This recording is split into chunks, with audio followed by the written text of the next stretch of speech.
having a good time, making people smile, and just setting a good example for our fans. More Than a Music Story. Next. Europe this week, packing houses all over the place, making the front page of the local papers. They are the hottest pop group in the United States. These 5 teenagers from Dorchester and Jamaica Plains. They have survived the drugs and violence of their neighborhoods, lived through busing, and now as they tour the world, they carry an upbeat, hang tough, don't do drugs message. And kids by the hundreds of thousands are buying into it. Tonight, part 1, New Kids on the Block, More Than a Music Story.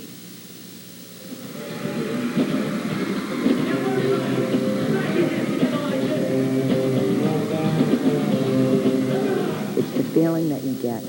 It's just full of love.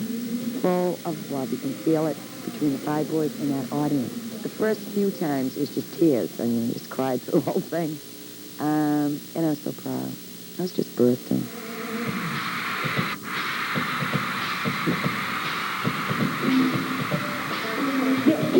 There is a message beyond the musical message, and I think that's probably what I'm most proud about the boys about, is that I think they have a legacy to give to the kids. They have a good image and they have good lyrics and stuff.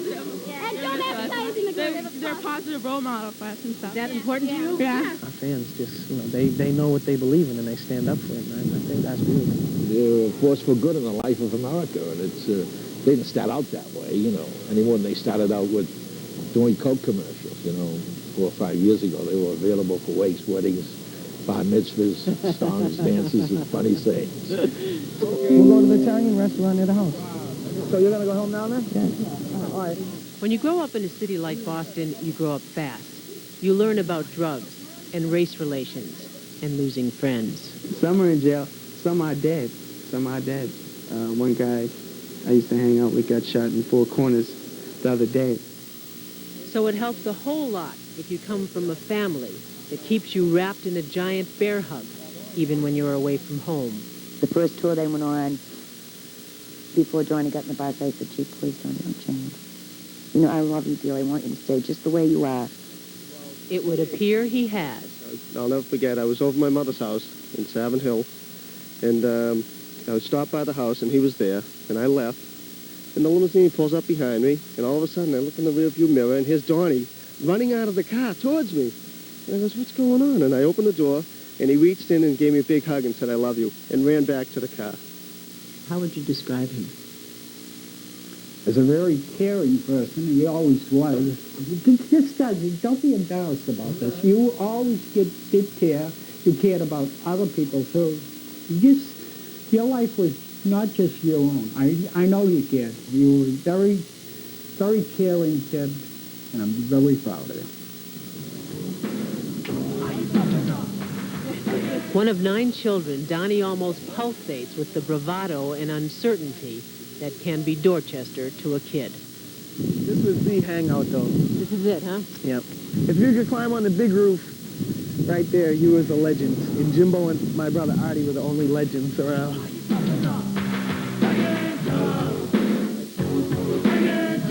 Like the crowds before us that hung here were like, this was the place to come drink, and, get high, and, the police come, you run off and everything. When we hung up here, it was like the place to be with your friends, Mostly everyone smoked cigarettes. And when I was real little, I tried smoking cigarettes, and I would be sitting there, trying to look tough. And I realized that I was just trying to be a tough guy with a cigarette in my mouth. And me and Paul kind of were on that same wavelength. We were like, why is everyone smoking?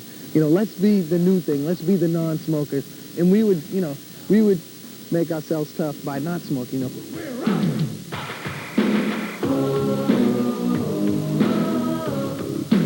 Hangin' Tough is more than the title of an album. It's a way of coping. It's an attitude, a positive attitude. See, that's an important word, positive, because it's an overall kind of feeling, and that's what you have to get through day to day here. You need an overall idea. You can't just be making decisions one by one and thinking about them too much sometimes. Am I going to do drugs? Am I going to sell drugs? Am I going to punch this person in the nose? Am I going to look at that gang member? You can't. You have to have an overall kind of view. And above all, that means knowing who you are and what is real. I was always into sports, running and playing basketball and soccer. So I was always too much into them things to be trying to mess my body up by doing drugs. He was also into his books and earned a 4-year scholarship to BU. This was my, escape from the streets, I guess, an escape from everything. It was just something new, and not all my friends did it. Since the age of 6, Joey McIntyre has been immersed in theater. You don't always have to do what your friends do. A lot of people send letters like, they're having troubles with their family, someone offered them drugs, and they remembered what we said, and, they hang tough against all that stuff, and they said no to the drugs and stuff, and that's what really makes me happy. That's the best thing about this whole thing.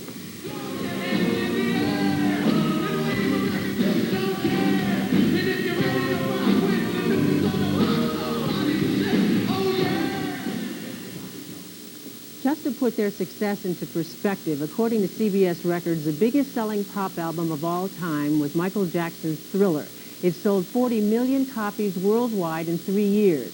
Hangin' Tough, which was released in the spring of last year, sold 15 million copies in 1989 alone, and that only included U.S. sales.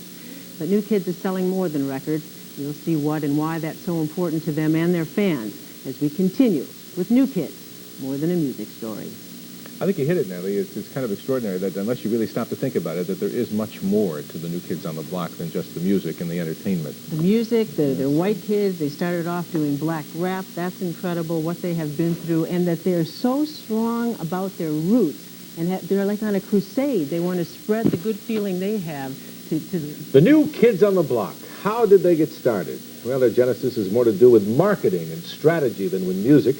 Strategy that included taking advantage of the black-white division in the music industry, playing to predominantly black audiences, and parlaying success into a crossover to the white or pop charts. Unlike the Beatles, who were singing, writing their own music, and playing clubs before they were discovered, the New Kids, one by one, were plucked from the neighborhoods of Dorchester and Jamaica Plain to fit music that someone else had already created.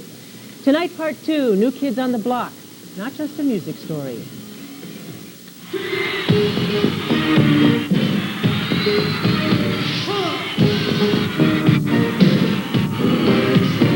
Maurice Starr had a vision of white kids doing so-called black music. It didn't matter if they weren't musicians. They just needed charisma. In the beginning, they were always singing when they did shows, and they lip sync and sang also. I mean, in other words, the tape had the singing on it, but then they'll sing along with the voice that was on the tape.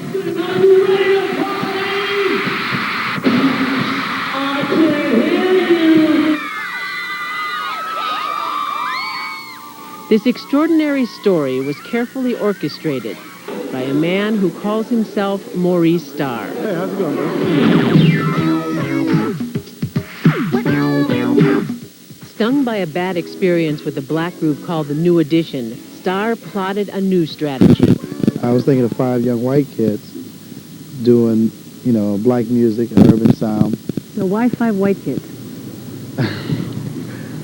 Because there was nothing out there like it. I mean, there was tons of 5 black kids out there, but to me, the young white demographic girls didn't have anybody. And to me, it was the biggest hole, the biggest market out there. If it could work, I knew from day one it would be humongous. And what would make it work? It'd have to sound totally black. People started saying, man, did you see this? So just from that, those roots alone, that would build a foundation that was incredible.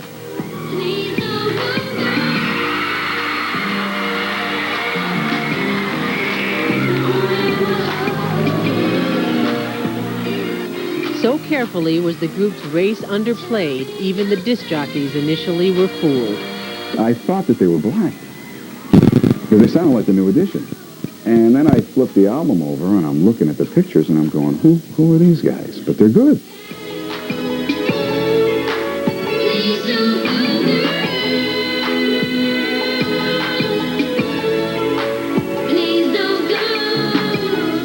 Maurice scheduled the group to play before predominantly black audiences, from the Lee School in Dorchester to the Apollo in Harlem.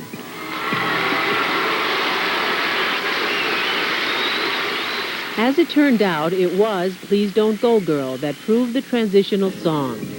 CBS Records moved the group out of the black division, and as they climbed the pop charts, their audiences became predominantly white. I've had people come to my house in the beginning, and call me a traitor. The resentment is that some people think, here are these white kids taking black music, as opposed to thinking of it, here are white kids that are singing music that they love just as, I as a black person love it. I grew up in it, so it's my music too.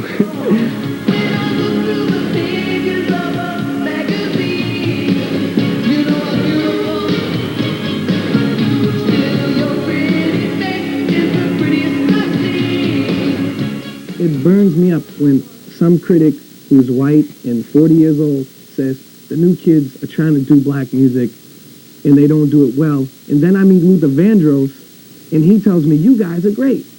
More importantly to Donnie, his friends agree. It hit a lot of people really different. Like at first it hit us kind of strange, but they do it so well that it really doesn't even matter. It may prove to be the marriage of the 90s, a good musician, the master strategist, and the city kids, who are blind to color and deaf to racial discord. In music industry parlance, New Kids on the Block may well be the ultimate crossover.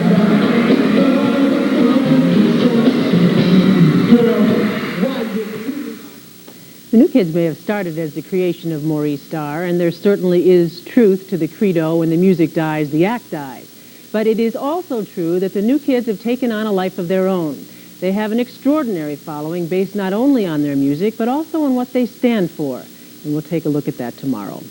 And their phenomenal success notwithstanding, they still maintain an incredibly strong relationship with Maurice Starr. They do indeed, and as you know, the stories are legendary of producers not getting along with their acts. But these kids not only like Maurice Starr and appreciate what he has done, they feel passionately about him. And in fact, one of the parents told me, because he's a clean living man, he doesn't do drugs and alcohol, and he makes them toe the line, we feel that safe with the kids being with him, he's an extension of our upbringing.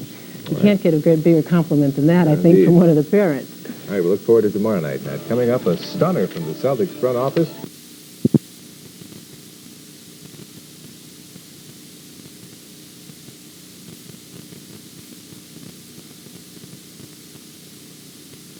They took off. They suddenly found themselves heroes, idols. The New Kids began pitching the good life, the drug-free life, and the fans responded with vigor. Tonight, part 3. New Kids on the Block, more than a music story.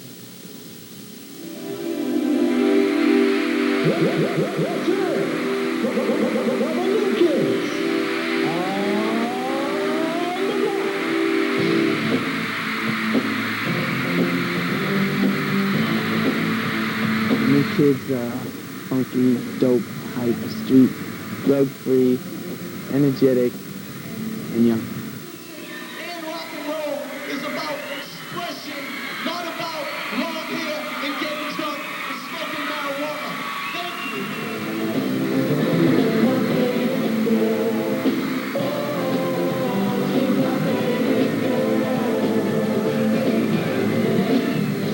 I like Joey, he's awesome. They're like family, and I love Danny. They're nice, friendly, I guess. Jordan. I love them. I like the way they dance. Do you feel comfortable bringing your daughter here? I would absolutely. I traveled all the way to Rhode Island to bring her to see New Kids on the Block and waited in McDonald's for 5 hours, so I sure do. They're the only group that I said she could go see.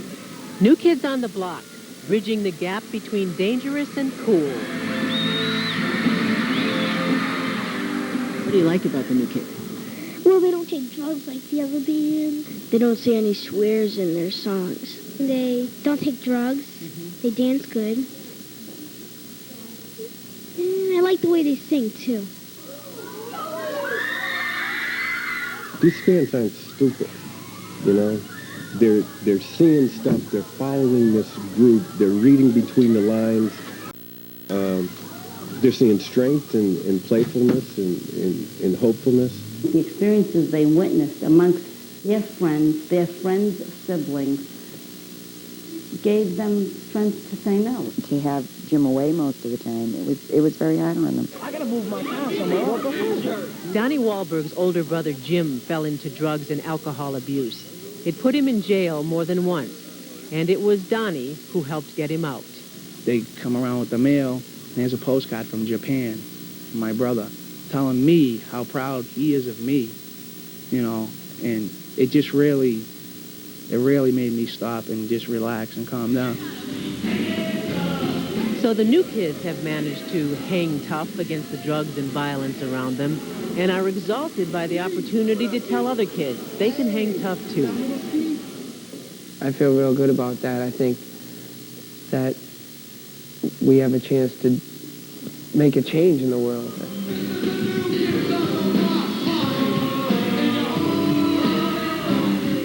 New kids have their share of critics who question their musical talent and say they are nothing more than the creation of a brilliant musician and strategist, Maurice Starr, who writes and produces all their music. And Mary Alford, the woman who actually searched for, auditioned, and tutored these kids.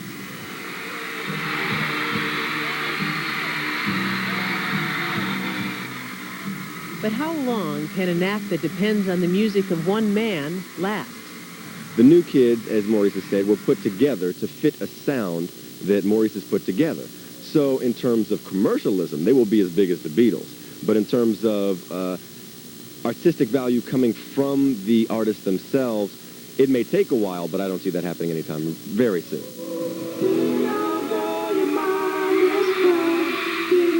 The new kids are working on their musical skills. They're learning to play instruments, and they're writing more of their music. In fact, Danny and Jordan wrote the current hit single, I'll Be Your Everything, for their friend Tommy Page. Producer. Doing things for others appears to be typical of these boys, beginning with their family. John Knight and his mother, they went down to Florida to buy a home for their grandfather. And that's all what was on his mind. That's all what he wanted to do, and I thought that was beautiful. Danny bought his house from his parents so they would have the cash to fix it up, including a third-floor pad for himself. Like his fellow new kids, Danny is not anxious to leave his roots just now. We have, individual bank accounts. We give them $350 a week to live on. With money coming in excess of $100 million a year, if these kids never sell another album, they're probably financially set for life. And even if they never become great songwriters, history may show they have already changed its course. I went to a talent show that was beautiful last week in South Boston.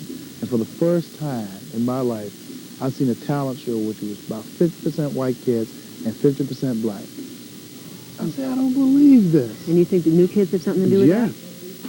Children, we have to learn to love one another. Just remember they could be us. Remember we are our brothers. I'm not trying to darken up your day. But help others in need and show them there's a better way.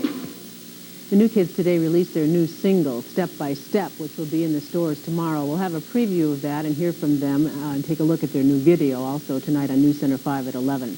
Tomorrow, we're going to let you listen in to some conversations that I had with the new kids a couple of weeks ago as they talked about race relations. All right, now, thank you. Coming up, the Bruins and their brooms have a spot at the Stanley Cup Finals in sight. And what's ahead for the Celtics? Get up with the New Kids on the Block Saturday morning. 3 hours of the music you want, including the world premiere of Step by Step, their brand new video. The early bird catches the new kids. Guest VJing on MTV Saturday morning. Thinks Dorchester is just a pit. They think it's gang warfare and everything. I mean, there's a lot of trouble in Dorchester, but Dorchester made me who I am. And if people think I'm a positive person, I'm a good person, then Dorchester is what I'm all about. In Boston. The Dorchester kids all went to public schools and were bused. Joey McIntyre went to St. Mary's and later Catholic Memorial. Their group is produced and managed almost entirely by an all-black staff. It is an arrangement that some point to as historic in the music industry. The kids don't give it a second thought. Listen as they talk about their upbringing in Part 4, New Kids on the Block, More Than a Music Story. When we were being bused to Roxbury, we didn't care. I just wanted to go to school. You know, that's all I was thinking about. And most of my friends in school were black. And it's crazy that I have to say most of my friends in school were black because, you know, I should just be able to say I had a lot of friends in school. Well, the four of us, aside from Joe, all went to public schools, and we were bused to where we were the minorities in the school. And I remember being in the 5th grade, and we would have parties, and we'd be sitting there dancing and doing, what was the dance back then? The Rock. That was one of the dances back then. And dancing to songs like One Nation Under a Groove. We were brought up as a group in a black area, and that's all we knew. So we weren't like, wow, black people, because it wasn't about that. We were just like, wow, it's a crowd, you know. We just liked it, you know. It wasn't about color.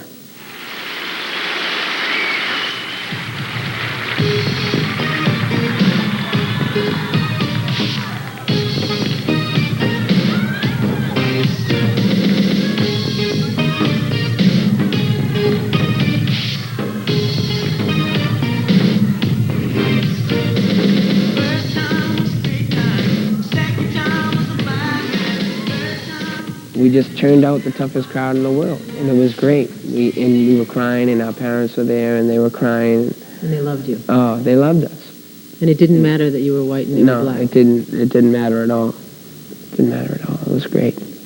John and Jordan were born into a biracial family, and they really, as little kids, didn't know anything different.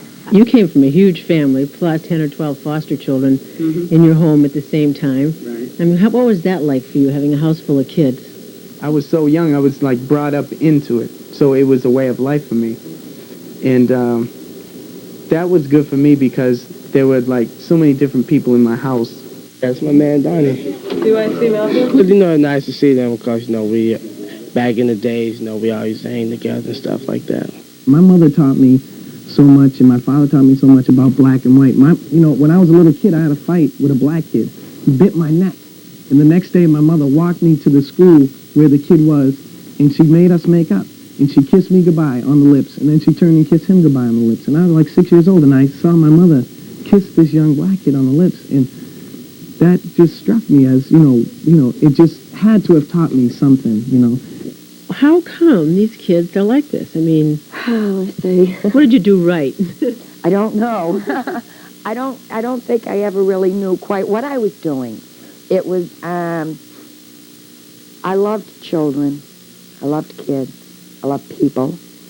I always try to instill in them to care about people. It was very important to care about people. Don't make fun of people. Don't call people names. But besides saying that, how else do you think maybe you got the message across? Well, I showed it. I showed it. By your behavior, you mean? Right. We were all part of the belief in desegregation, which the kids will tell you often. And although I wouldn't want to play that up in a big sense, it had to impact, and it definitely did, on their environment, in their being open. It was very good friendship. Did you ever doubt that he would come back and help you? No, I never doubted that, because it was like that was his word, so Is he I a man of believe his that. word? That's right, he is. He really is. Like, how do you know that? What's happened in the past that has proved that to you? We've been on tour with them. We open up for them, like, in 19 cities, so the proof is in the pudding. I think by us bringing the Northside Boys to Nebraska and putting them on stage, and all these young white kids see me hugging them and hanging out with them, it subtly teaches these kids, because they say, you know, they might not even say, oh, Donnie's hugging a black kid, but in the back of their mind, they'll remember that. Being in the position that New Kids on the Block are in, I mean, we have millions of fans, and they all look up to us. And to not make something good about that is throwing away something great. So we're in the position that we could change the thought of millions of people. Another reason why the New Kids are what they are, because, I mean, we grew up in those type of environments, a very mixed environment with all the trouble going on. We just sailed right through it. And a lot of white kids sailed right through it. You know, a lot of black kids sailed right through it. Tomorrow, in the conclusion of our series, we visit with some of the kids' families, and from them, you get a sense of what drives these teenagers. Pretty obvious they learned to get along with people very early in their lives, since They they all did. came from big families. Huge so they had families, to really. get Said the smallest was 6. Joey McIntyre's family comes from a family of 9 kids. Donnie from a family of 9, and the other 2 from a family of 6 each. So, yeah, there's a lot of sharing that goes on in a situation like that. All right, coming up, what's up for the weekend weather?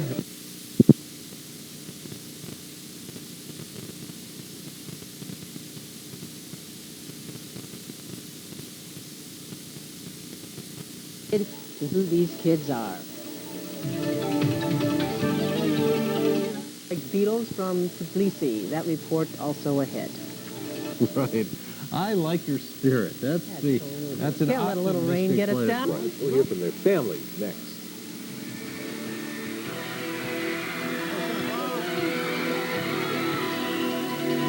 McDonald's.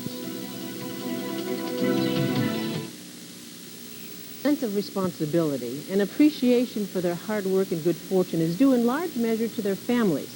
The conclusion now of New Kids on the Block. More than a music story. I know they're in there. I know they're in there. They don't...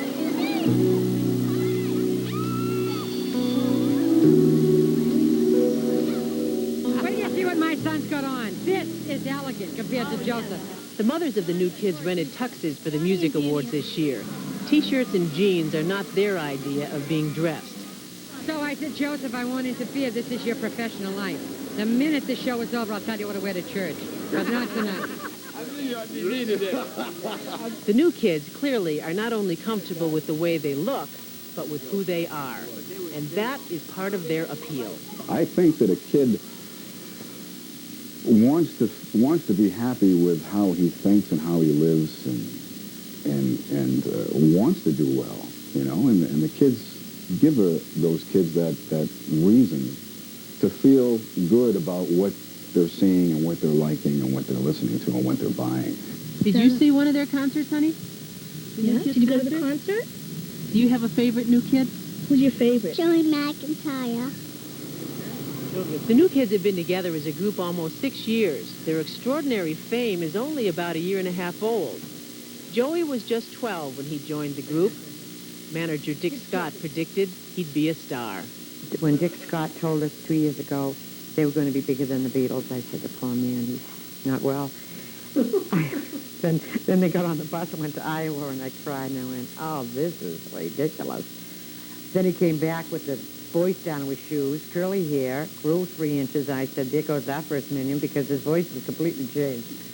But it's fun. What did you try and instill in Joe and your other kids that stuck? I mean, how come he's such a good kid? Number one, because he's the youngest of 9, and you're blessed when you're the youngest. When your mother is too old to wield a yardstick. I was like the new kid on the block, in the new kids on the block. The new kids actually had a 5th member who dropped out. Joey took his place. Yeah, I felt like the outsider for a while, and they say John was the shy one, but he wouldn't dance, but he'd be talking to all the girls and everything. And I would just stand there in my seat and just check him out dancing and stuff, and I'd be like, I could do that. Joey says his positive attitude comes from his dad. A bricklayer by trade, Tommy McIntyre has a passion for the BC Eagles. He and his sons didn't miss a game.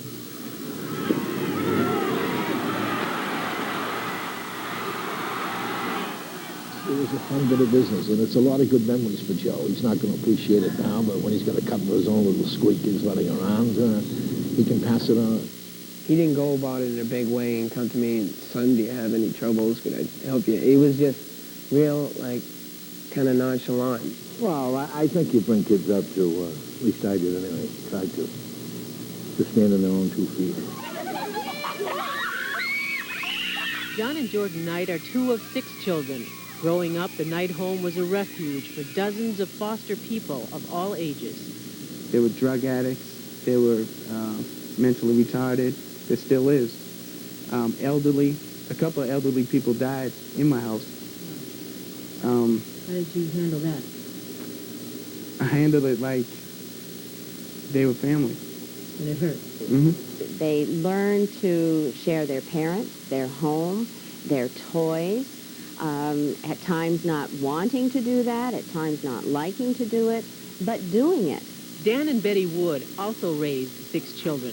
Dan and I are the kind of parents that want to know everything. We're kind of nosy in that regard. And I don't want blinders, and I don't want to not know what's going on with my children. How strict were you, Dan, with your son and the other children? I've been told I was a tyrant. I think I was very strict. You couldn't beat my dad. Yeah, I think you had to do what you were told, and if you're going to be late, phone call, absolutely, and if you don't, well, you don't go out the following weekend. What all this old-fashioned discipline gave these kids is confidence, 2 feet on the ground, which allows them to be kids. Hey, you're in from Puerto Rico just to see the new kids. Just, man. Okay, we're Man, bad food. We're live. They bad. Yo, what's up on the tip? Okay, live WCVB TV signing off. Chet Nat back to you at the station. They have a lot of fun, I'll tell you. They do. I guess they do. They're going to be busy, too. In addition to the concerts, they're just coming back. They're about to return from the European tour. They've got a million things cooking. They really do. They have a cartoon coming out in the fall on ABC. They've got their new step-by-step album that was released this week and the video coming out next week. There's a movie being made later this year coming out next year that's based on their lives. They've got a Coke commercial that's coming out, which will put them on television often, and they'll be here at Sullivan Stadium this summer. But, all of the fame and the money aside, I think that the new kids represent a transitional time in the music industry. I think they've crossed a racial barrier in the music industry.